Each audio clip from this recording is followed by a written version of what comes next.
圣经故事新旧约台湾教会公报社印1954年，大卫伫扫罗的王宫，以色列王扫罗毋听从上帝的命令的时，上帝叫撒母耳设立一个新的王。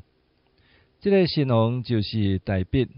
大卫是一个对心底听从上帝教示的青年。大卫是要来抢夺扫罗的王位，毋是？毋是，伊只有伫听候上帝旨意，所以伊杀死歌利亚了后，就伫王宫弹琴互扫罗听。伫遐，伊甲扫罗的囝约拿单相捌，两人就变做真好的朋友。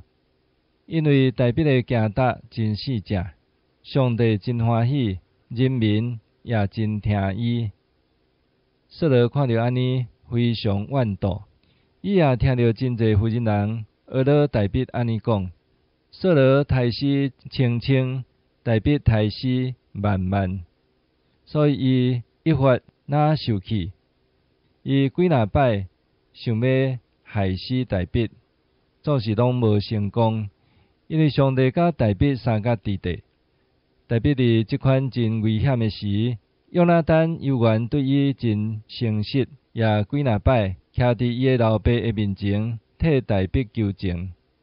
最后，大卫为着要闪避扫罗的陷害，就离开王宫4个月来逃命。后来，以色列百姓甲亚玛利人交战，扫罗甲约拿单就伫基利波山，互对敌杀死。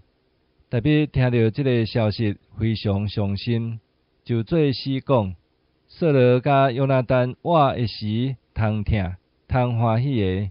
我的兄约拿单啊，我为着你伤心，我真正欢喜你。你的疼我真奇妙，赢过妇人人的疼。